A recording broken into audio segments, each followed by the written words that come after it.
देखो सुबह ही सुबह आर्या कॉलेज दिखाई दे रहा है। आर्या कॉलेज कैंपस 1 कैंपस 2 दोनों एक ही तरफ। और जैसा कि दिखाई दे रहा होगा, देखो सब लोगों का पेपर छूटा है। मैंने भी JRF नेट का दिया था और वो पहले वाला कैंसिल हो गया था, जून वाला अब दोबारा लगा है अगस्त में। तो अभी क्या है, अब मेरा आर्या कॉलेज में जो सेंटर था और बहुत सारे लोगों का था, मेरे मतलब दोस्त भी बन गए हैं वो काफ़ी लोग। कोई भरतपुर से है, वो कोई चित्तौड़गढ़ से है, कोई झुंझुनू से है, कोई बीकानेर से है, अलग अलग जगह से हैं और कुछ जयपुर के भी हैं। पेपर है आज का शिफ्ट 1 थी 7 बजे से, और आज 4-5 सब्जेक्ट का, विजुअल आर्ट का एंड लैंग्विस्टिक का, ठीक है, लैंग्विस्टिक साइंस जो है एंड पेंटिंग का था, 3-4 का था, और हमारा DSST मिलिट्री साइंस का था। तो जो पेपर था वो मॉडरेट था, नॉर्मल था, ऐसा नहीं था कि सिलेबस से बाहर था। वो सारी चीज़ें दोबारा से आने लग गई थी जो कई सालों तक बंद पड़ी थी, जिनको एकदम लो सिंपल समझ के हम लोग पढ़े ही नहीं है। और वही उसी से मैथ के सवाल थे, उसी से रीजनिंग के थे, और एक आध चैप्टर जो है नए थे, और बाकी नो समझ लो नॉर्मल पेपर था मॉडरेट तरीके से। करीब किसी ने अगर पढ़ा भी नहीं है तो 20 से 30% वो खुद अपने दिमाग के अनुसार कर सकता था उस पेपर को।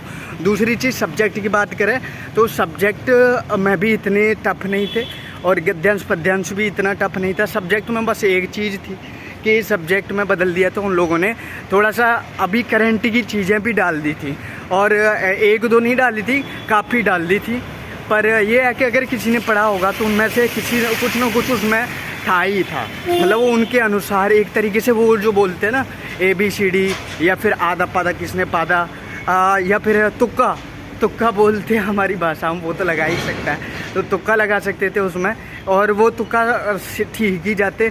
कुछ ऐसी चीज़ थी जो अभी के जो बच्चे थे जो लेटेस्ट कोर्स लेकर के पढ़ रहे थे, उन लोगों ने नहीं पढ़ पाई हैं, और उन लोगों ने मुश्किल ही की होंगी। जैसे कुछ ट्रिकी सवाल थे, ट्रिकी सवाल मतलब कुछ दिमाग को घुमाने वाले थे, और वो घुमाने वालों में मैं घूम गया, और ये समझ लो मैं इतना घूम गया कि उनको गलती कर दी है मैंने, मुझे लगता है, क्योंकि मैंने वो सही नहीं हुए मेरे से। तो करीब वो ये समझ लो कि 4-5 सवाल तो मेरे से गलती हुए। मैथ का मैंने छोड़ ही दिया था, क्वेश्चन बहुत सिंपल थे, है ना। बस एक सबसे बड़ी प्रॉब्लम थी हिंदी मीडियम के बच्चों के लिए, हिंदी मीडियम के उन बच्चों के लिए जो हिंदी ही जानते हैं और इंग्लिश का सहारा लेते हैं, ठीक है। तो उनके लिए एक जो लैंग्वेज थी उनकी UGC वालों की, NTA वालों की पेपर की लिखने की, वो बहुत ज़्यादा अच्छी नहीं थी, सिंपल नहीं थी। ये समझ लो उसमें हर प्रश्न में तुम 4 बार पढ़ना ही पड़ रहा था, ऐसा लैंग्वेज उन्होंने लिखा था। तो सबसे बड़ी प्रॉब्लम यही थी कि यार करें तो करें क्या, उसे मतलब कैसे पढ़ें, कैसे समझे कैसे ये कहना क्या चाह रहा है। तो मतलब करीब ये समझ लो हर क्वेश्चन की इसी तरीके की जो लैंग्वेज थी, तो दिक्कत हमें वहाँ आ रही थी।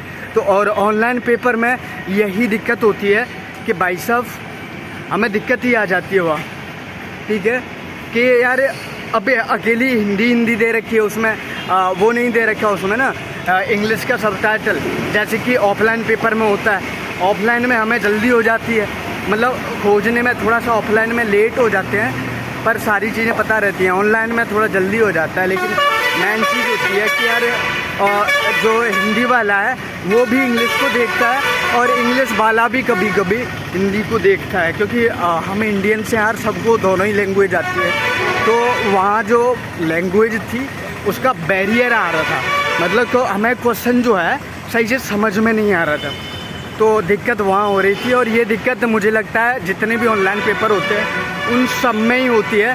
तो इसका ना आप लैंग्वेज को और जो प्रश्न आते हैं उनको हिंदी में सॉल्व करके जा सकते हैं, जिसकी वजह से ऐसी प्रॉब्लम ना आए most of all.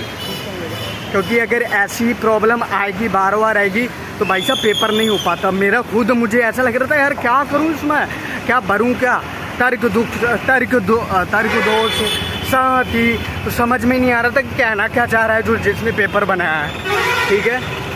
All the best, अपना ध्यान रखना। और दूसरा, कभी भी पेपर देने जाओ तो करीब मैं तो कहूँगा कि आप 6-7 घंटे पहले पहुँच जाओ तो कोई दिक्कत नहीं है। आर्या कॉलेज तो अच्छी बात है, अच्छा सेंटर है, लेकिन उसके अलावा कई ऐसे सेंटर्स हैं जिनको मिलने में दिक्कत होती है। और ठीक है, दिल्ली में कभी भी आओ तो देखो सिंधी कैंप के पास ही रुको, लोकेशन पे 5 बजे 4 बजे उठ के आप रैपिडो करके निकल जाओ। ठीक है, फिर भी कोई सेंटर से रिलेटेड कोई दिक्कत हो तो मुझे बताना। और हाँ, इस आर्या कॉलेज का जो कोड है, जो सेंटर कोड है, वो मैं डाल दूँगा कमेंट में।